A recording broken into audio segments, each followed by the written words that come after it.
¿Qué tal? Bienvenidos nuevamente al estudio diario de la Biblia. Recuerden que estamos leyendo la Biblia todos los días y queremos agradecer a todos los que están escuchando día con día la lectura de la Biblia, que escuchan también este resumen, que dedican un tiempo por la mañana o en cualquier momento del día para escuchar la palabra de Dios.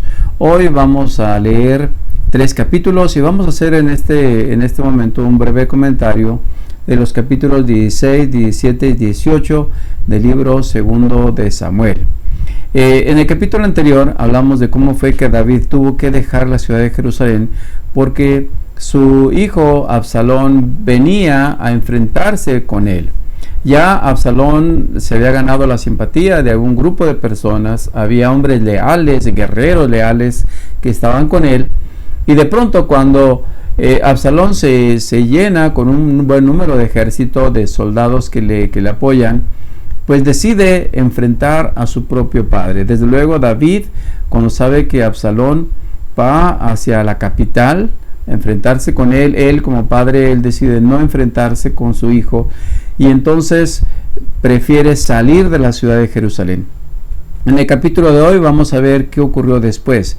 Ya mencionábamos cómo David tuvo que dejar la ciudad, iba desde luego caminando, cansado con sus hombres, y dice el texto en el capítulo número 16, el versículo número 1, dice que cuando David pasó un poco más allá de la cumbre del monte, he aquí Siba, el criado de Mefiboset, salía a recibirle con un par de asnos enalbardados, y sobre ellos 200 panes, 100 racimos de pasas, 100 panes de higos secos y un coro de vino. Una suficiente ración, diríamos, para que David y sus hombres pudieran comer. Y entonces David le hace una pregunta a Siba, porque recuerden ustedes que Siba era criado de Saúl al servicio de Mefiboset. Y David le pregunta a Siba, bueno, ¿qué pasó con el hijo de tu señor? Se refiere a Mefiboset. Y Siba contesta, bueno, él se ha quedado en Jerusalén porque ha dicho, hoy me devolverá la casa de Israel el reino de mi padre. Esto pues sonaba un poquito, digamos, injusto, porque David había tratado muy bien a Mefiboset, y el hecho de que Mefiboset esperara que Absalón de alguna forma le devolviera las cosas de su padre, pues sonaba un poco como a traición. Desde luego, esto vamos a ver más adelante en la lectura del día de mañana, que no era del todo cierto. Y aquí David pues cree lo que le dice Siba, y entonces David le dice a Siba, bueno, todo lo que es de Mefiboset pasará a ser tuyo. Y Siba dijo, rey, señor mío, hallo yo gracia delante de ti. Y bueno, hasta este momento podríamos decir, bueno, pues David pensó que Mefiboset realmente estaba esperando esta oportunidad, y sin embargo vamos a ver más adelante, como mencioné, pues no eran las cosas exactamente así. Y cuando iban subiendo, dice el relato que llegaron hasta la ciudad de Bahurim, y entonces salió un hombre llamado Simei, y quisiera que noten este personaje llamado Simei, hijo de Gera, y dice que este hombre iba maldiciéndolo, y no solamente iba diciendo malas palabras, porque pues, supuestamente era un seguidor de Saúl, sino que dice que iba arrojando piedras contra David y contra todos los siervos del rey David, y todo el pueblo y todos los hombres valientes estaban a su derecha y a su izquierda. Y ahí va Simei va constantemente va maldiciendo al rey, va profiriendo palabras como diciendo, esto te lo mereces porque el reino era de Saúl. Y sin embargo llegó un momento en que pues Joab y Abisai, que eran los generales, le dicen a David, oye, ¿quieres que matemos a este hombre? ¿Cómo viene maldiciéndote? Y sin embargo David les dice, no, ¿qué tengo yo con ustedes, hijos de Sarbia? Si él así maldice, es porque Jehová le ha dicho que maldiga, así que déjenlo, no lo molesten. Y David continúa subiendo, y fíjense qué cuadro tan triste para el rey David. Dice que mientras David y los suyos iban por el lado del monte delante de él, andando y maldiciendo, iba Simei y arrojando piedras delante de él y esparciendo polvo. Ya mucha humillación había sido haber dejado el palacio para su propio hijo, y ahora pues que este hombre, Simei, estuviera pues maldiciendo, haciendo mucho más difícil el camino, pues sin duda era algo muy complicado para David. Y finalmente dice el capítulo 16, versículo 14, que el rey David y todo el pueblo que con él estaba llegaron fatigados y descansaron ahí. Lamentablemente fue una situación muy triste. David huyendo, caminando, lleno de polvo por el camino. ¿Y qué pasó con Absalón? El versículo 5 dice que Absalón y toda la gente suya y los hombres de Israel entraron en Jerusalén, y con él Ahitofel. Ahitofel era como el consejero de David. Y entonces ustedes recuerdan que hubo un momento cuando el profeta Natán, en la ocasión cuando David había tomado a Betsabé y había intentado de alguna manera que pues Urías durmiera con Betsabé, ustedes recuerdan que el profeta Natán le dijo, tú lo hiciste en privado, pues llegará el tiempo en que a ti te lo harán en forma pública. Y esto fue realmente lo que ocurrió, y eso ocurrió con Absalón. Fíjense lo que dice el capítulo 16, versículo 22, en relación con lo que hizo Absalón. Cuando Absalón llegó al palacio, dice el texto que para que la humillación para David fuese mucho más grande, dice que Absalón le pusieron una tienda sobre el terrado en la parte de arriba, posiblemente del palacio, y dice, y allí en la parte de arriba, en forma pública, para que todo el pueblo lo viera, dice que se llegó a Absalón a las concubinas de su padre ante los ojos de todo Israel. Debe haber sido un espectáculo muy vergonzoso, que las concubinas de su padre estaban siendo abusadas por su hijo en forma pública, expuesta. Y aquí se estaba cumpliendo lo que el profeta Natán le había dicho a David que iba a ocurrir. En el capítulo 17 tenemos cuando ya Absalón ya está en el trono, y entonces tiene a dos consejeros. Está Ahitofel por un lado, que es como su amigo, y entonces pide consejo para saber qué hacer. Él está llegando al palacio y entonces le pregunta a Ahitofel, le dice, bueno, dime qué hacer. Y Ahitofel le dice, mira, yo te aconsejo lo siguiente, yo escogería 12,000 hombres, me levantaría y pues seguiría a David esta noche, en este momento, esta noche. Y entonces pues ahí también en el palacio estaba Usai, arquita, y dice Absalón, bueno, te escuché a ti, quiero ahora ver qué me dice Usai, arquita. El consejo de Ahitofel era, bueno, ahorita mismo, aprovechando que tu padre está cansado, vamos, ve con él, destrúyelo y aprovechate de la situación.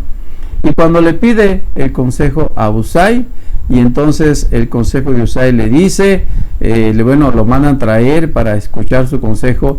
Y en el versículo 11 del capítulo 17 está el consejo de Usai. Le dice, yo te aconsejo que, dice, desde Dan hasta Beerseba en multitud como arena que está a la orilla del mar, y que tú en persona vayas a la batalla. Es decir, que juntes a todos los soldados, y entonces que tú mismo en persona vayas a enfrentarlos, pero que hagas primero como una convocatoria a todo Israel. Así que tenían dos consejos. Uno, en esta misma noche salir al encuentro de David, el consejo de Ahitofel.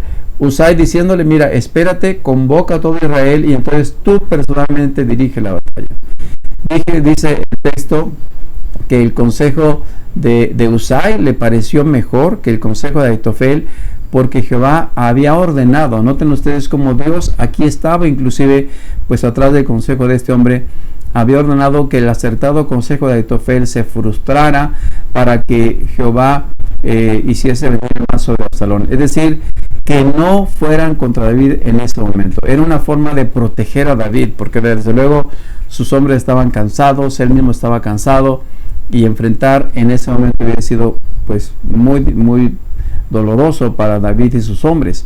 Así que el consejo de Usai fue mejor. Más adelante encontramos que cuando finalmente el consejo de Ahitofel no se siguió, pues que él quería que su consejo prevaleciera. Dice que él, fíjense lo que hizo versículo 23, viendo que su consejo no se había seguido, enalbardó su asno, se levantó, se fue a su casa, a su ciudad, y después de poner su casa en orden, se ahorcó, y así murió, y fue sepultado en el sepulcro de su padre. Se ahorcó porque su consejo no fue seguido, porque no le hizo caso a Absalón.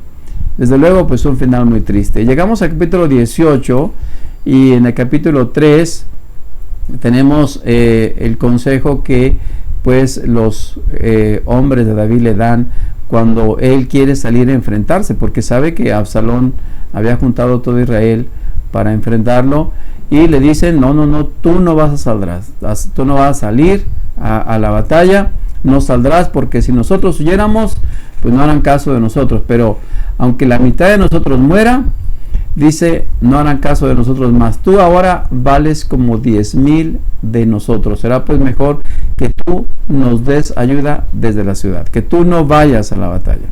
Y desde luego aquí están los hombres de David protegiéndolo para que él no saliera a pelear. Y entonces, pues obviamente los hombres de David ahora sí se iban a enfrentar contra los hombres de Absalón.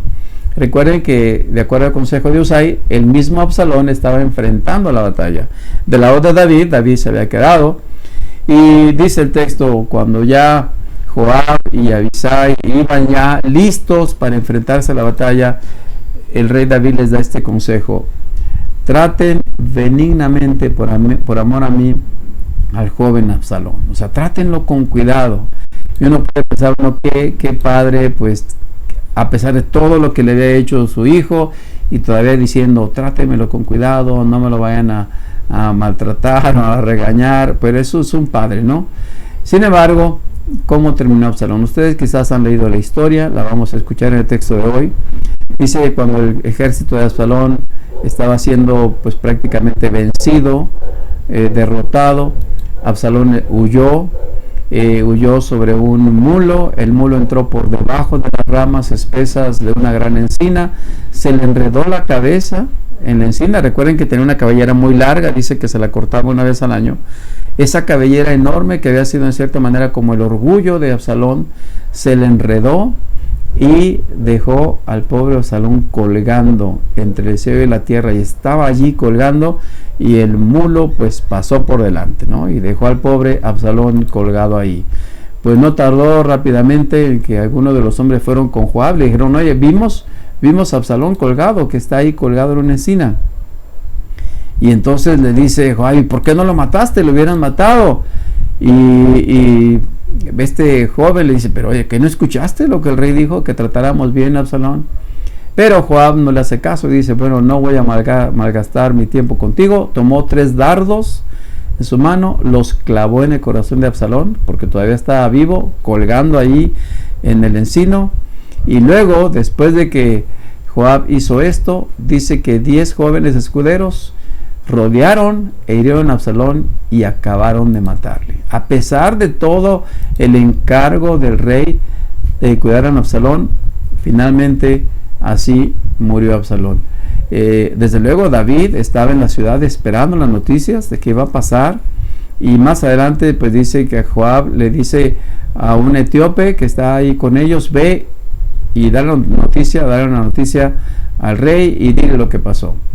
Desde luego pues ahí estaba Absalón y este etíope que estaba escuchando la noticia de que fuera, y sin embargo Absalón pues había muerto.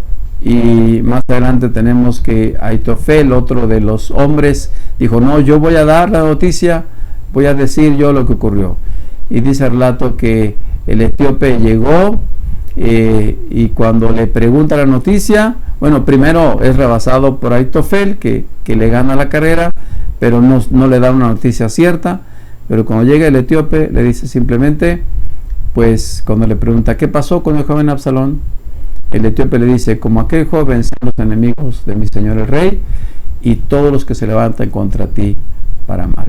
Esto significaba prácticamente que Absalón había muerto. Dice el texto que el rey se turbó, subió a la sala de la puerta, lloró y yendo decía: ah, hijo mío Absalón, hijo mío Absalón, ¿quién me diera que muriera yo en lugar de ti, Absalón, hijo mío, hijo mío? Y bueno, así terminó la vida de Absalón, y en este momento pues dejamos a David muy, muy triste por la muerte de su hijo. Y bueno, esto nos lleva a entender el amor de un padre. Aunque quizás los hijos sean de lo peor, el padre para él pues siempre van a ser algo valioso. Yo creo que todos los que somos padres en algún momento pues hemos inclusive hasta perdonado las cosas pues por más malas que hayan hecho nuestros hijos. Y así es el amor de Dios, como un padre que nos ama y que a pesar de todo lo malo que hacemos nos sigue amando, porque como dice esa frase conocida, Dios odia al pecado pero ama al pecador. Que Dios te bendiga. Te invito a que escuches la lectura en el enlace y que tengas un excelente día.